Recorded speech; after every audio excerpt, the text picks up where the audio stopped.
Greetings, my friend. Welcome to the Secret Shop. Hello and welcome to the Secret Shop podcast. I'm your host Cymen, and with me as always is Kiwi. What's up? Not much. Just been streaming Artifact all week. It's been I was gonna say you're lying. Wonderful. I was gonna say you're lying. Not much going on. I'm so jelly. Are you jelly? Anger? How are you?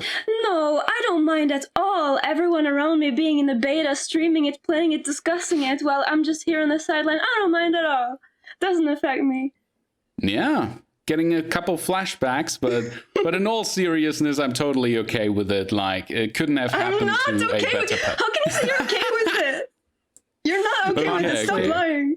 Even I'm not okay with it. It feels terrible being in it and having all my friends that I want to be in it being out and being unhappy about it. Like, I could have been patient and waited longer. And, you know, it feels bad. There's no way for it to feel good right now for anybody. Yeah, they should prioritize people like me who don't have patience. And people like Nice. you can wait. But at the very least, you're a content creator and a streamer, Kiwi. Oh, Like, it's so people- And you're a thanks huge to you- streamer too. Like I see you have consistently like 60 viewers. That's amazing. It's so nice Getting being there. able to stream Artifact every day. Everything Getting else was just waiting. Absolutely fantastic. And I mean, your stream is quite popular, not just with the community, but a couple, like a dev might drop in now and then, ask a few questions. I Really? happen to be there as well. Yeah, Eric Tams was actually hopping in a couple days ago. That was really cool of him. Yeah. He was in stream for like an hour and a half answering questions and like asking people their thoughts and stuff. It was pretty cool. Huh. A long time, actually. I was surprised. Seemed to enjoy himself. So thank you very much for doing that. Just opening yourself up to the community like that, Eric. Very nice of you. Thanks. Very cool. Thanks. Very cool. And you know what? I'm just gonna pull up a point from later right now since it's come up. And Anger, you like hearing this. Eric actually mentioned how they're working on figuring out how they're going to do the campaign right now. They're not sure what they're going to do with voice actors in that regard because they don't want to be tied down to voice actor availability when it comes to actually writing stories. Because, and that's like the big reveal we had, at least for me from that conversation, is there's going to be more than one campaign over the course of time. It looks like they're actually going to make more campaigns for like future expansions, perhaps. Very excited about It that. makes sense. Makes Sounds sense. great. Looking forward to But- a campaign with every expansion. Yeah. I hope there's going to be a little bit of a visual element. Like, I would be happy if they like intertwined that a little bit with the comics, for example. If there were like a couple, and at the end you get like the whole comic. You know what I mean? Like with every chapter you get the corresponding comic pages. But that's just, That'd be cool. I would like that. I would like that. Especially like when every expansion has its own little art style with the comics and it's not like always the same. I'd love that. Ooh. So looking forward to that, definitely. But let's get back to gameplay, shall we? Kiwi, like obviously as the only person on the podcast who's actually playing 2.0, we're going to be, you know, interrogating you for a little while right now. So how about you just open up and let us know, what are your first impressions? Because how many, you've been playing it for like an entire week by now, correct? Yeah, I think I did 5 days of play or 4, maybe. So what are your impressions?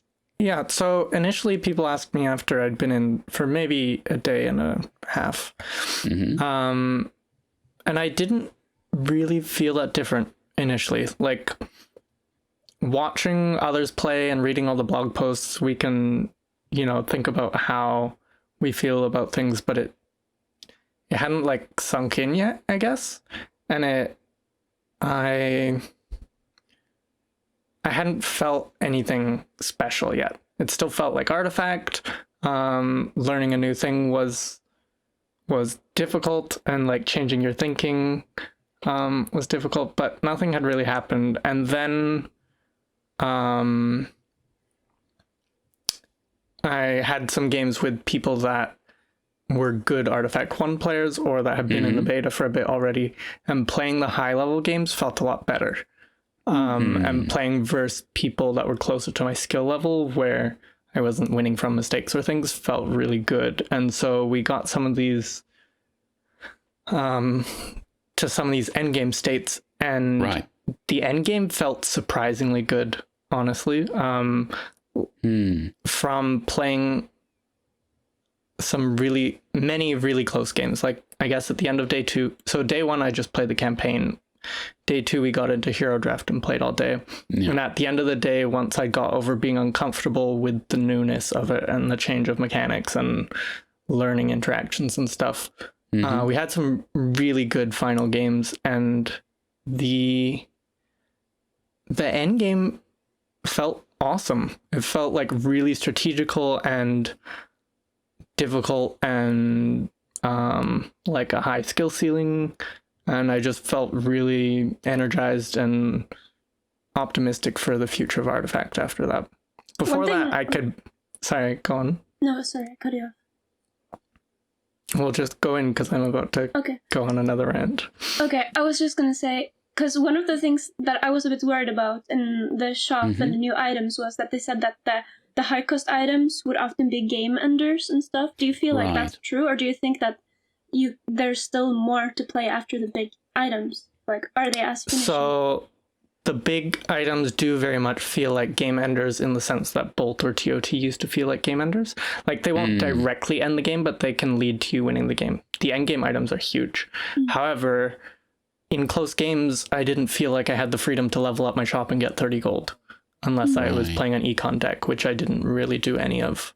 I got a few endgame items, but the endgames we were playing were with level 1 and level 2 items and having many of them, and you would use Force Staffs and Phase Boots and Warhorns and Artificer's Mail, which makes a creep, and things like that. Like, the small items in the late game being 1 mana each felt really good back and forth interaction.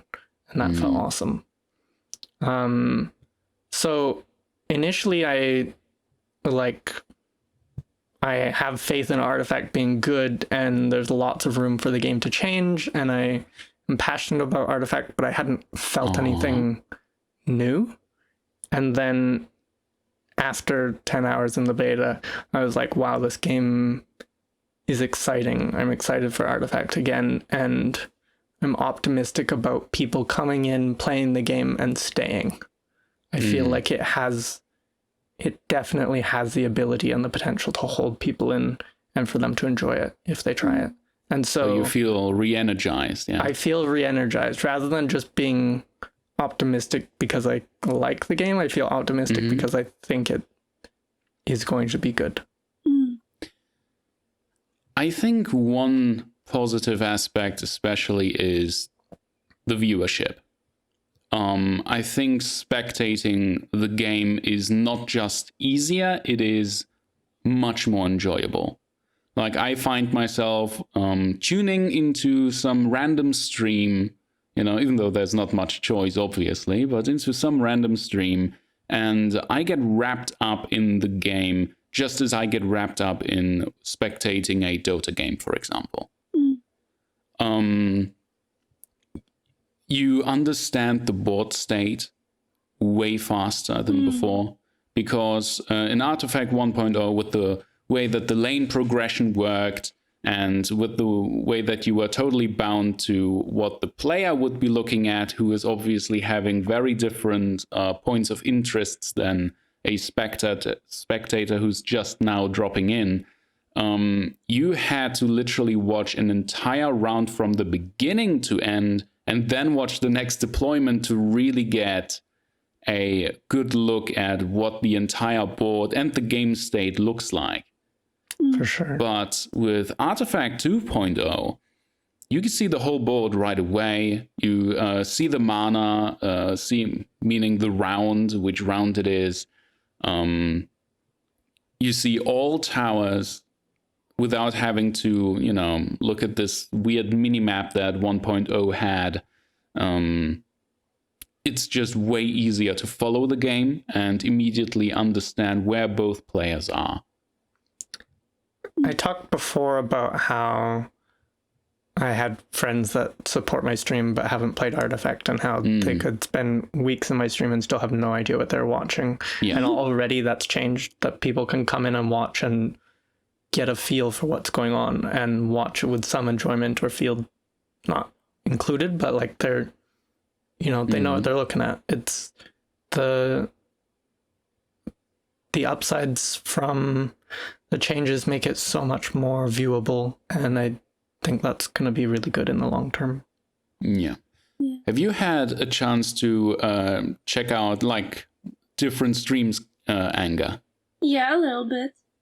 But I won't lie, because I'm kind of jealous because I'm not in it myself. So right. I try to watch it, but also I won't lie, I get this kind of bitter feeling too. So instead, I just drown the bitterness in just playing Dota instead while I wait. Do you turn into like a backseat gamer? Do you like get into the chat and you're like, no? No, I'm also just sit and chat and hit on Kiwi. Oh my god, there are a lot of salty spectators as well, though. I've seen, like, it is very rare, thankfully. I think our community currently is in a fairly good spot, but now and then you get someone who's like, how is it possible that this streamer who cannot even see this obvious opportunity is in the game, and I, who have been planning ahead the next 3 turns, is not. I want to comment on this. Let me just put that out there. I didn't mean being jealous and bitter. I didn't mean it in the sense that I wish I had it instead of you or something like that. I just mean that makes it hard for me to watch while waiting. Right, yeah, just heartbroken. I get that. It's a very different emotion. I completely understand that. I watched some streams at the start, and then it was just like, oh, I just want to play, and I definitely got too frustrated watching people. Yeah. Them making mistakes. And I do that a little bit in other streams anyway, and that's fine. But something that was immediately apparent upon playing was, wow, it's so much harder to play the game than it is to, like, watching people. You can be like, oh, I know these interactions, that's a stupid mistake, why didn't you do this? And meanwhile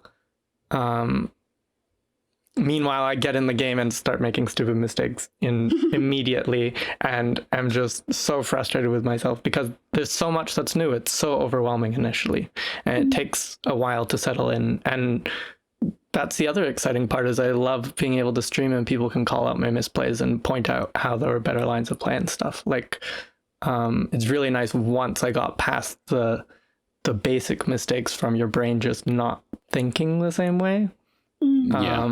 Then it's nice where you can have a lot of interaction from the community, and like my stream's a little bit different like that I like people pointing out where I could have improved, sort of thing. Yeah, I remember your first stream. I was so excited to get in there and watch you do some hero draft. But, for your first stream, you decided to do the campaign instead, which I thought, oh, really? But then I watched you play, and I get it. Yeah, it's good that you... There's so much going on. And then I tried to play another tournament lobby this week in 1.0, and I was forgetting so many things as well. Just it's a very different game. It's a different game. It feels Did you find it hard to go back to 1?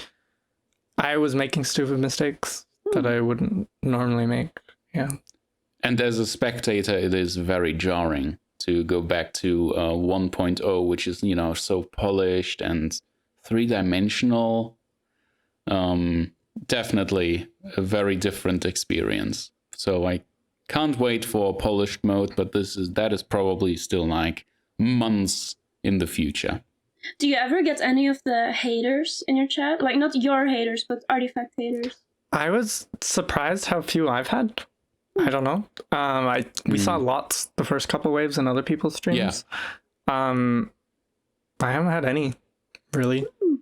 But I think like a large number of my viewers are people that have been watching Artifact all year. So my community is a bit more tight-knit, but I don't know. It's weird. I expected more. I mean, of course, there's people back streaming movies in the Artifact section and whatever, but... What, people are doing that again? Now and then. Like, I saw like 1 or 2 pop up, surprisingly. Trying to make use of the increased viewership, I suppose. But can't recreate that mess spontaneously. So let's get into some more specific questions with you, Kiwi.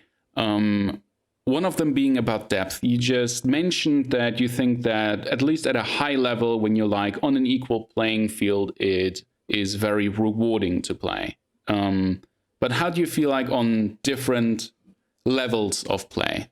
Like, did you just not enjoy it in the beginning because you were stomping people too hard? Or do you feel like the game may be more enjoyable on certain levels of play than others? So it wasn't that I didn't enjoy it. I just hadn't felt a spark, you know?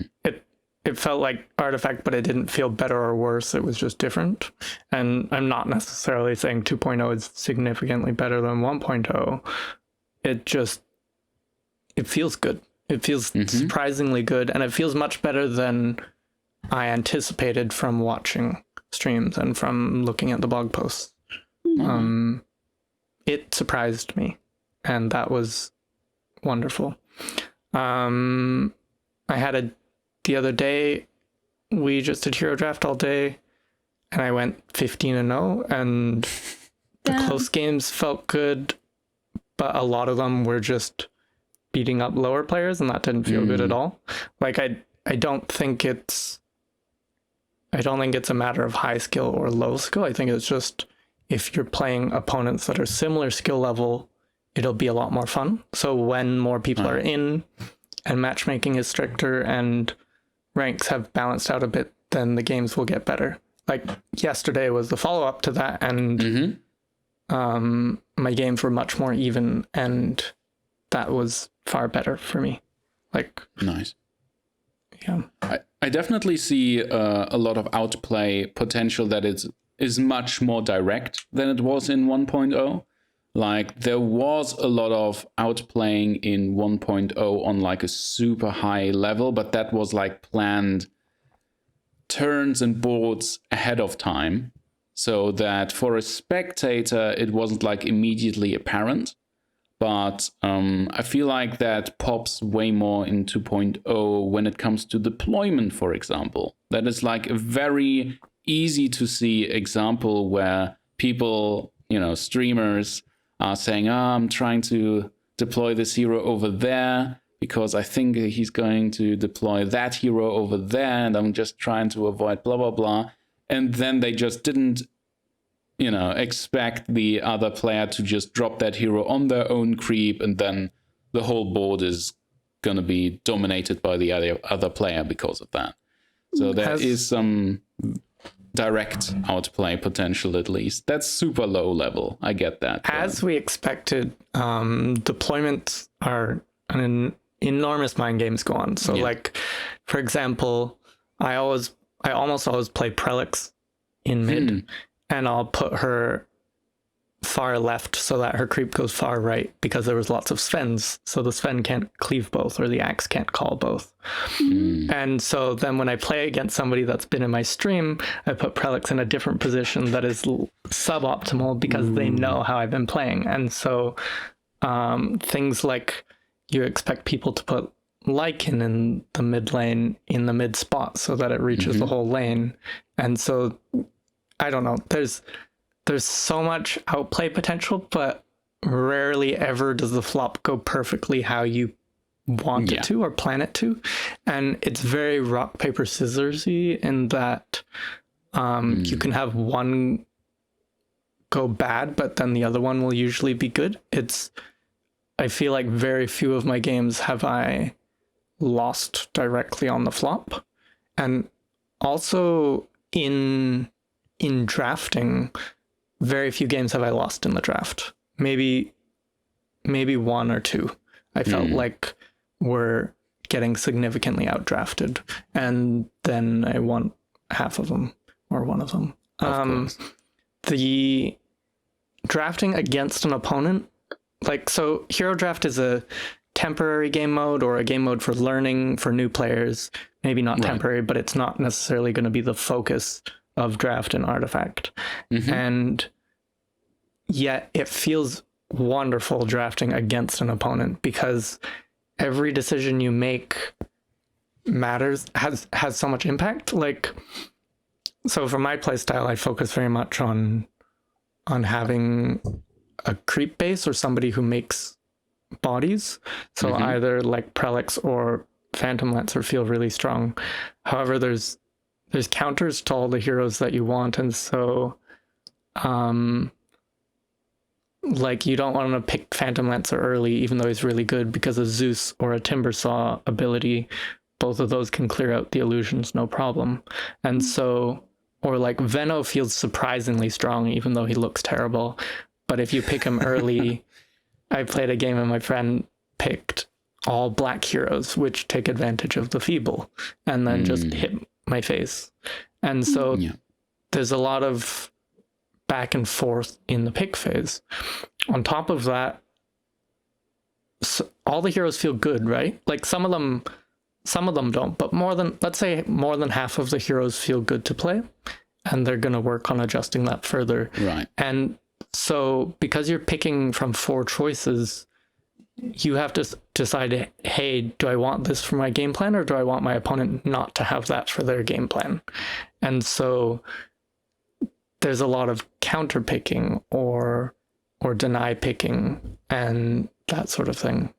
The drafts throughout a draft feels very flexible, and that your game plan will shift literally across 2 different hero picks, sort of thing.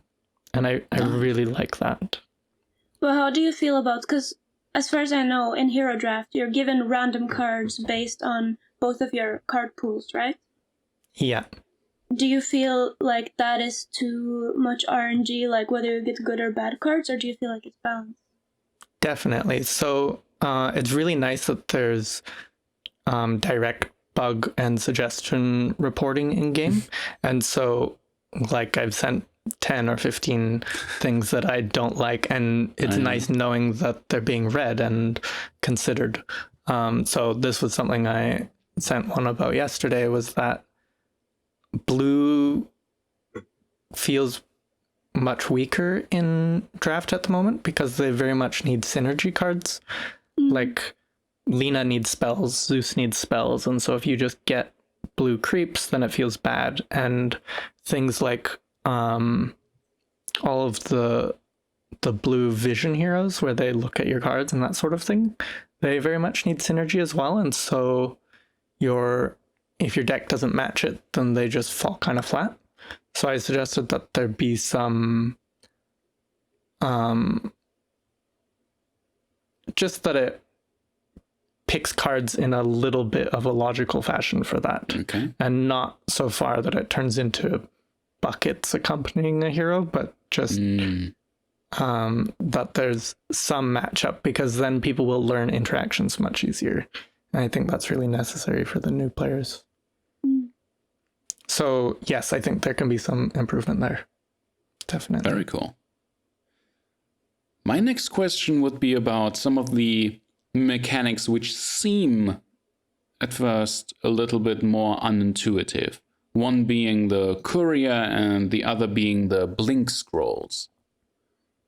Because, how do I put this? I feel like the Courier as a feature can be improved simply by presentation in a way. Like if the Courier is an actual like model, a little thing on your board, it would feel a little bit more natural in a way. But as it is now, it is this weird improvement, or, you know, board enchantment, which affects the entire board, but you still have to pick a lane where to put it and the only interaction that has is whether or not it gets removed by the other player in a way. Otherwise, it doesn't really matter where you put it, right?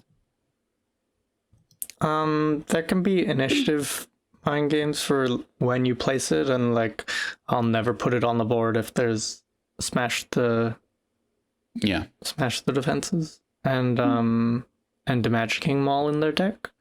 But like there's been a few games where I played against a Pugna and the Pugna just kills it on turn 2 and I'm like, oh well, I'm new. Lots of people seem to have criticism about the Courier. I don't feel strongly about it or against it. I think it's just a mechanic that's there and it seems like a placeholder mechanic. Right. Or maybe not, but I'm sure it can be improved. The purpose of it makes sense, of making the first item cheaper. What about... In what... Go ahead. Combining the imps with a courier so that the imps actually have a function other than just making you exhausted. Yeah, so if the imps are the courier, like, why does it have to be an improvement? Why can't it just always be there as a feature for everyone? Somebody's writing notes, right? So I can submit all these as suggestions. Yeah, go ahead. But I really like Cymen's idea of actually having a courier there, not just an improvement card, but having the actual animated courier there to grant you mana. I'm under the impression they're planning to adjust it and just have it as maybe just have it exist that the first item you play every round is free. How significant is it to play with? Is it if they remove your courier? It feels a little bit bad. It feels a little bit bad, especially when, like, say mana 6 through 8, you're trying to play. You're very much using all of your mana every turn with how many abilities and item actives there are. And so missing the 1 mana does feel bad for sure. Especially because of how when you over-equip an item, you get it back. And so there's lots of over-equipping for different abilities and then saving them for later. Having 4 staffs and phase boots late game, it feels so good.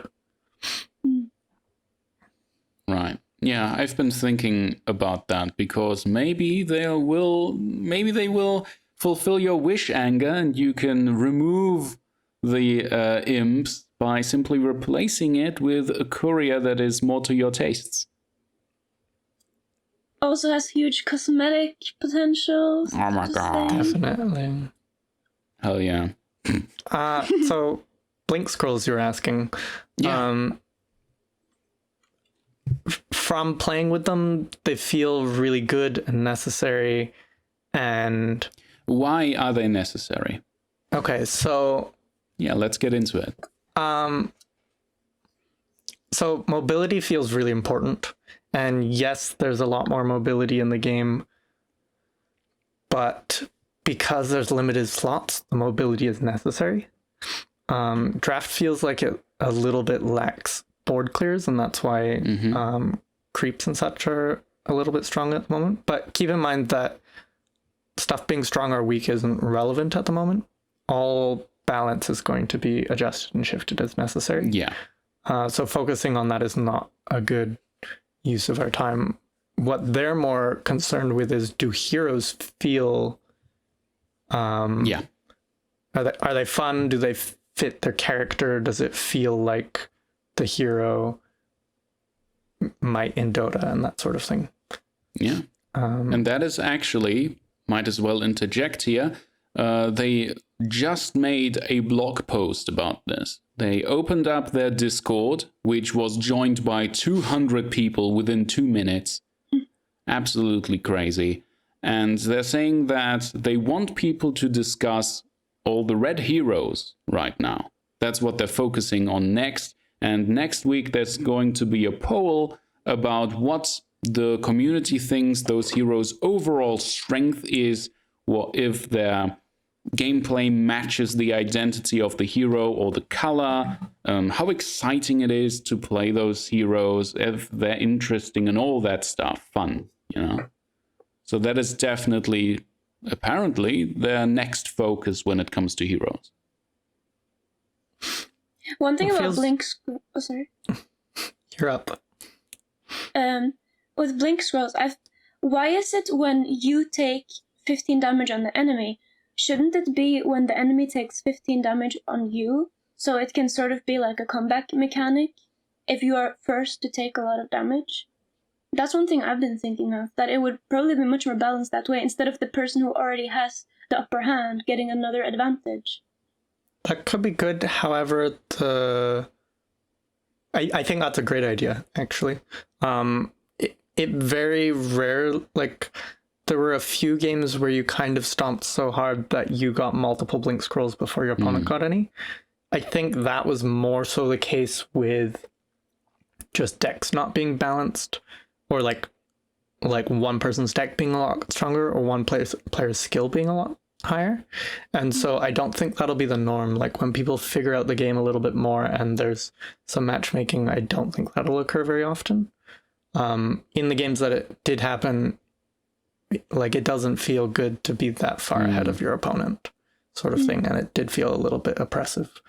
In general, though, I don't think it's an issue. The downside to your suggestion is with decks that don't hit towers, the game could be slower because neither player would get them, maybe. I did see a couple instances where a player strategically damaged a tower that they were not necessarily going for, you know, completely destroying, just to get the blink scroll that they needed for like the next round. I've seen like 1 or 2 instances of that, but I feel like that is really hard to control. So at first I feel like that was just an opportunity that the player used in that instance. Most of the time I didn't pay too much attention to focusing on the blink scrolls or denying them, and then playing against good people, it was more like watching my tower health for their mid-range health and trying to deny that as a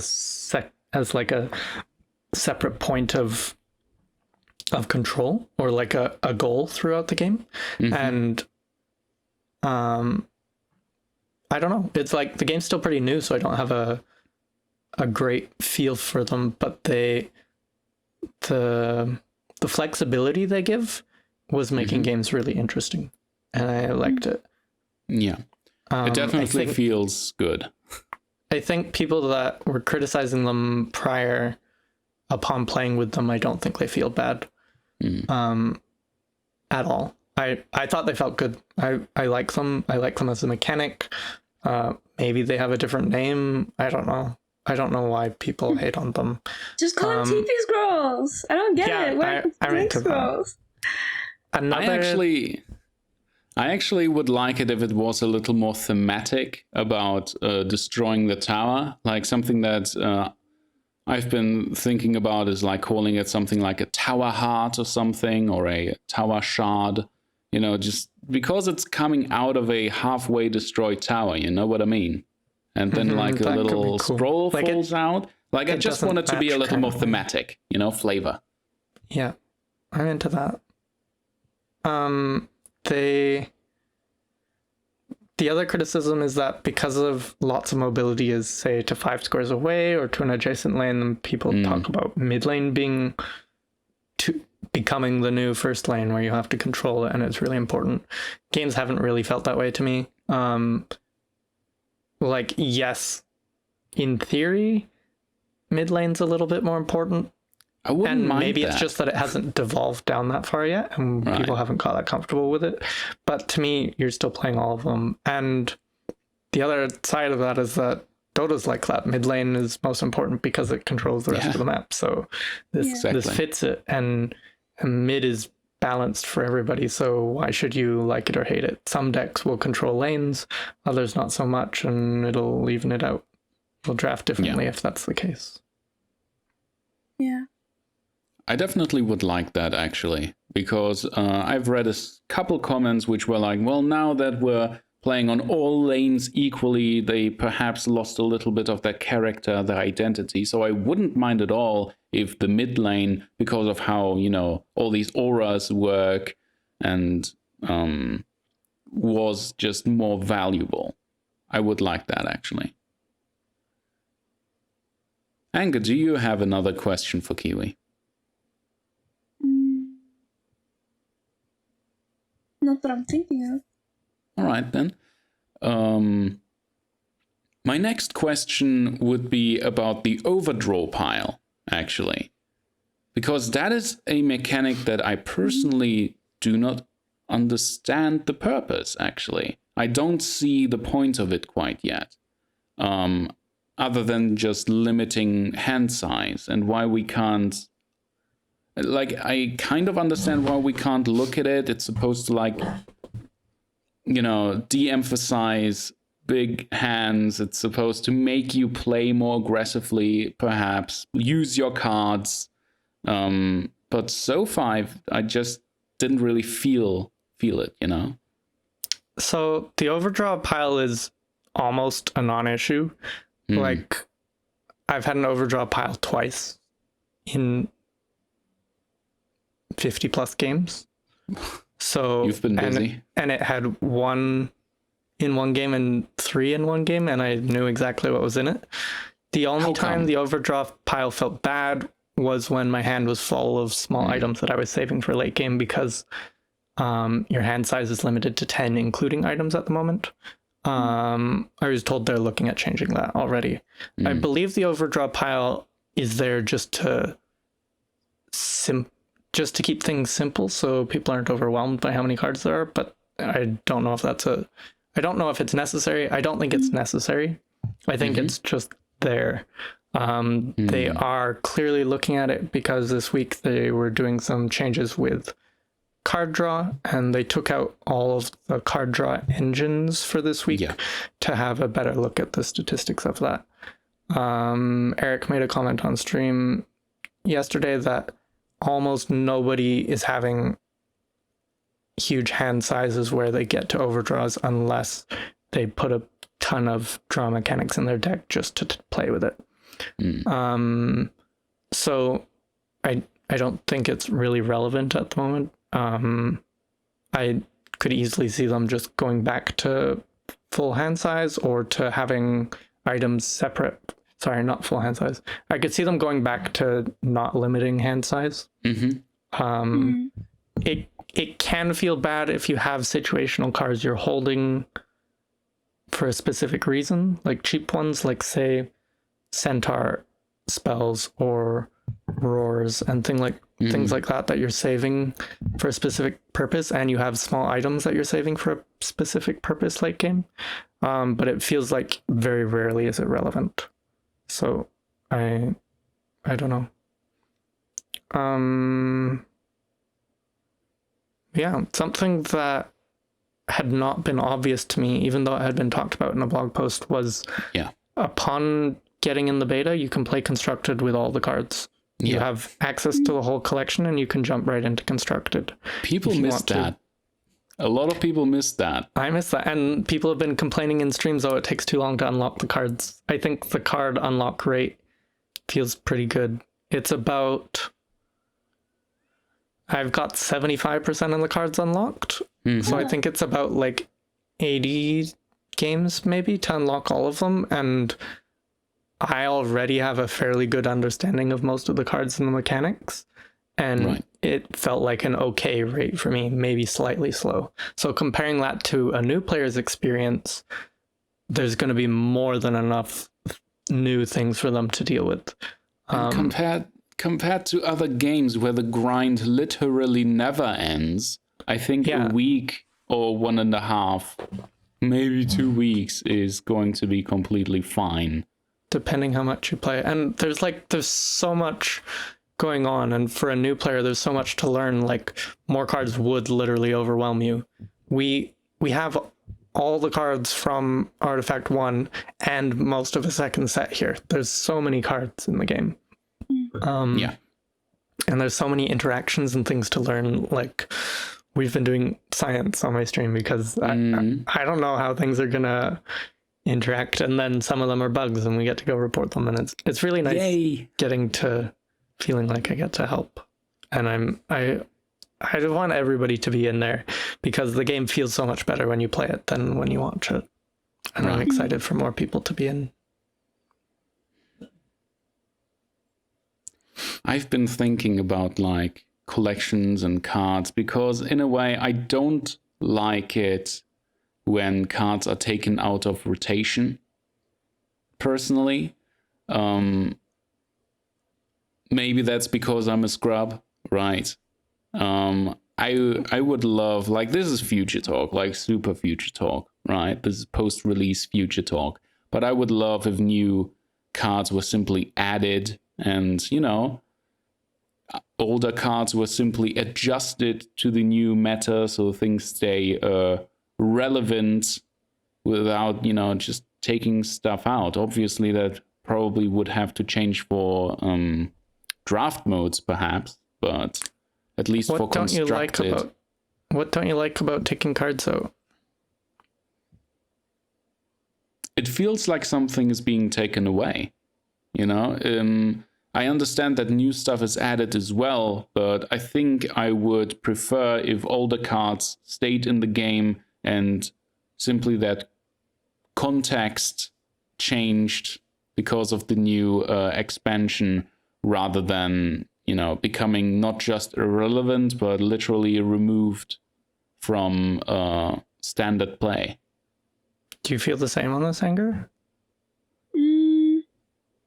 I don't know. On one hand, I really like that in Dota, they only ever add new items and add new heroes. I don't think they've ever removed anything other than, like, they removed, like, Aquila for a while, but now it's back again as a neutral item. Stuff like that. I guess I feel kind of the same way, because I did feel a bit sad when they did remove all those items that I did have a strong connection with. So... And in Underlords too, I did feel a little bit bad when they took out some of the heroes for the synergies. But at the same time, I do also think that we can't just have an infinite, or whenever there's new expansions, there will just be too many cards and too much work to balance it. So I don't know. I'm conflicted about it. Perhaps. That's how I feel. I think the rotations are more from a balance and design standpoint, that it's really hard to balance 1,000 cards between every interaction between them. And so if you just balance the most recent 400, it does open up new design spaces, and it does open up new interactions, and there's probably enough interactions anyway, is my view on it. I think it's just it's a little bit unrealistic to keep all of them, even though we would love to have them all. I think I'm simply spoiled by the way that Dota does it, in a way. But that is obviously a very different game, very different genre, blah, blah, It's also right? enormous, right? They have the resources to put into it. It is a very special game. So I suppose we can move on from that. Something else that people have been discussing is actually the way that 2.0 handles the mana pool. Because I think most people agree that opening up the board to being able to play all 3 lanes at once feels really good, both to play and watch. But some people are missing the mana management of separate mana pools. Do you miss that at all? Definitely. Artifact was unique in that you had 3 lanes that you managed separately. I understand people criticizing it, but I don't think there is a better solution. Artifact was unapproachable and a little bit too complex in areas that maybe it didn't need to be. And you can say now it's just like every other game that only has 1 mana pool. You're not wrong, but also, do you want to have a game that people play or not? Like, right. It doesn't feel like the game is easier. It doesn't feel like the game has been dumbed down or simplified. It may look that way on paper, but it doesn't feel that way playing it. I think the top end of play is going to be as competitive as it was. I can't say that for sure until we see the game fully balanced and we play it for a month and a half and people get comfortable and figure it out. But I don't think Artifact 2 is easier than Artifact 1. Managing 3 lanes, you can't have your cake and eat it. You can't have 3 lanes of mana and have it visible on the board all in 1 lane and have it. I think it's difficult to solve all of these problems simultaneously, and it's necessary, is my view on it. But I'm not a game developer, so feel free to disagree with me. I'm not qualified to make strong statements on it.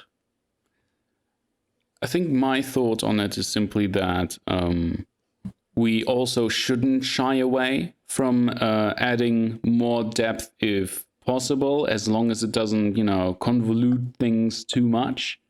And I feel like when you already have, 6 towers with differing health and so on, you could also add, a mana pool under there, just like before. And now you look at the entire board. Obviously, like the curve would have to be adjusted, like mana costs, blah, blah, blah.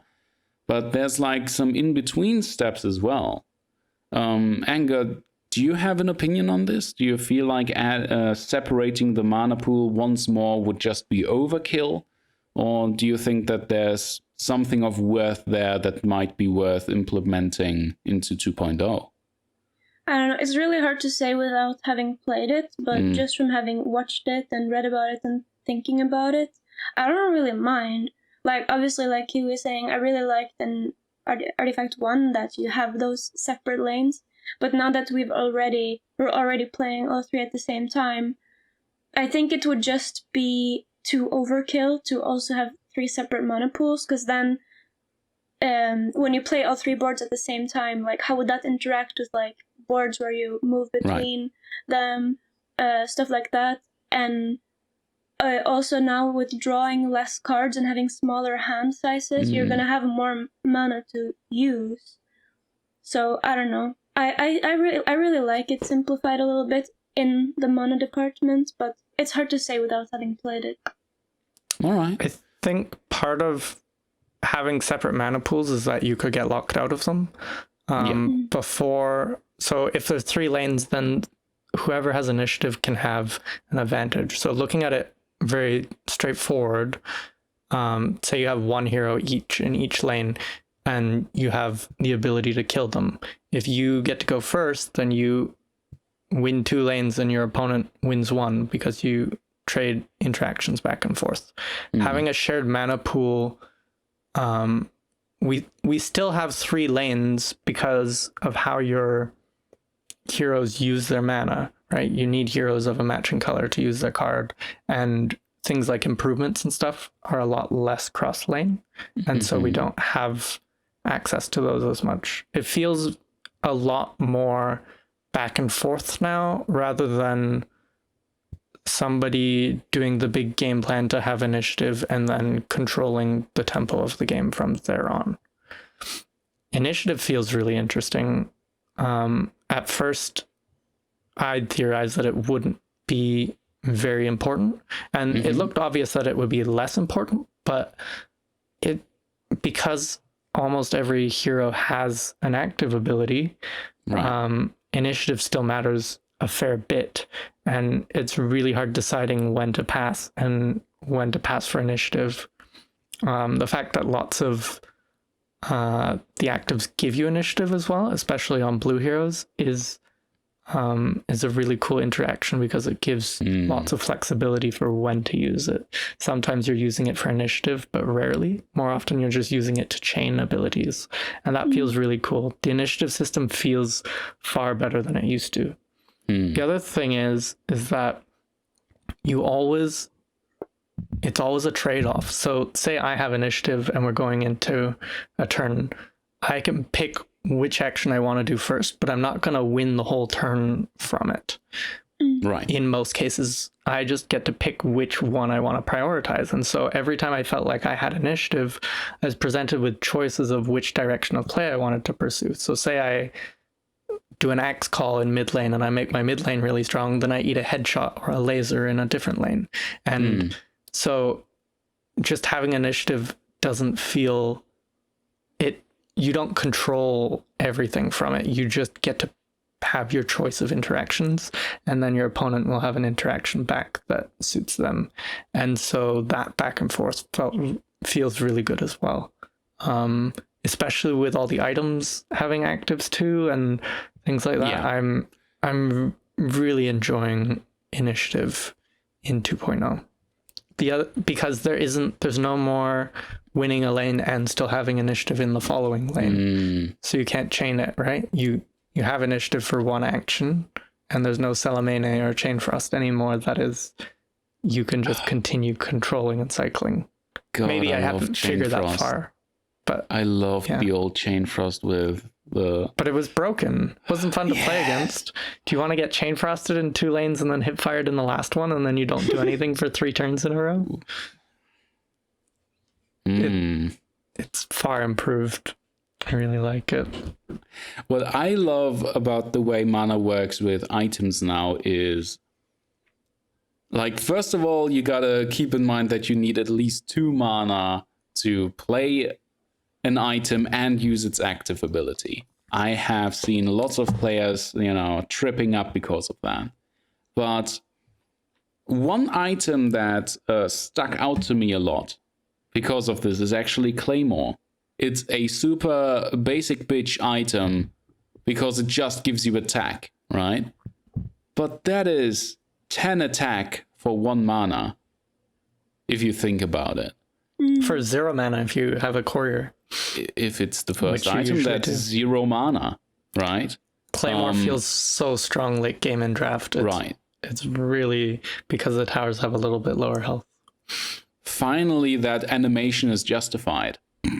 No, Claymore in Artifact 1.0, I don't know how much attack it gave you, but it was such a bitch basic item that so few people used, and it has this awesome, like, friggin' Highlander animation with the lightning and so on. I'm like, why? Nobody wants you. But now it's actually justified. You get this 1 mana 10 damage buff. Like, if you wait to your last mana crystal, and then you put that on as the last action, that is going to infuriate some people. Wonderful. Maybe it's not that... Oh, sorry. Go ahead. I was just going to say, all the items feel so good. Yeah. Are there any items that, like, feel super weak, though? Yeah, Clash Dream. Really? But nothing else. Is there any... I haven't been paying attention to lock cards. Is there still, like... Are people making lock decks still? So, I've not been playing Constructed, and my stream hates me for it. Constructed, to me, I want to do when all the balance is sorted, and then you're refining decks and making very specific decks to do a very specific thing or counter a very specific thing. And so the chaotic non-meta of Constructed doesn't appeal to me at all right now. I want to play draft to learn all the interactions organically and come up with interesting ideas that we haven't come across or that you don't see by just looking at the cards and thinking. So I can't answer you on that because I don't know. I think one problem with that is simply that, a lot of people haven't been playing Constructed, and for those who have been spamming Hero Draft, that's dependent on their collection, and a lot of those lock cards are actually fairly high level. So you need to level up and open those packs to get a lot of those lock cards, actually. My personal favorite new lock card is actually Agent out of Claziarim, because that's got a freaking Lady Void on it. Also, it was really strong. I lost that card on draft this week. Ooh. Yeah. God, I can't wait for the voice acting to be back. Speaking of items, though, the end game of items feeling like a win condition is wonderful. It very much feels like Dota in the sense that if you get the right items and have the right ability to counter your opponents with them and use them just at the precise time, that can lead to you winning the game. And so you have not just big cards, but also big items or many small utility items that can lead to the outcome of the game. And I've really been enjoying that. Wonderful. I You're making me even more jealous. I can't wait to get in. I'm sorry, I couldn't contain my excitement. Let me in. Let me in. Oh, man. Is there anything else that you would like to talk about, Kiwi? I think we covered all the main things. Wonderful. Anga, anything you'd like to drop in? No, I don't think so. Just warning you, Valve, if you're listening, that I am on the brink of rising up right now if I don't get a beta key soon. There's been a Just lot saying, of that going around. For your own good, you should consider making the odds in my favor for getting in the next raffle. May Or the odds else be ever in consequences your will never be favor. the same. You have been warned, Valve.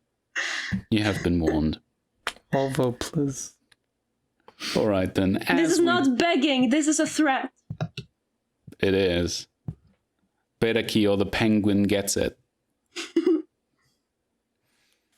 As we put our foot out the door, I would like to thank our producer, megaRammy, for making all of this quality possible. Thank you very much. You can follow her on Twitter, that's at megaRammy, and she occasionally streams at, Twitch TV/megaRammy. Thank you so much for everything you do. Now, where can people catch those wonderful Artifact 2.0 streams, Kiwi? I'm on Twitch/Kiwi_streaming, and I will be streaming long Artifact streams just about every day. Come hang out. Every day. You play that every day. Anga, Sorry, where can people find your channel? I haven't been posting much recently, but when I do, it's on youtube.com/angermania. And I tweet at twitter.com/angermania with a P at the end. And I stream very rarely nowadays until I have the beta at twitch.tv/anger_. Wonderful. And you guys can find me on Twitter at Cymen90. And you can find our podcast at secretshop.gg. That's the audio versions and the video on our YouTube channel that you can find there. Thank you so much for listening, everyone. See you next week. Peace. May the odds be ever in your favor. Thank you. Thank you for your business.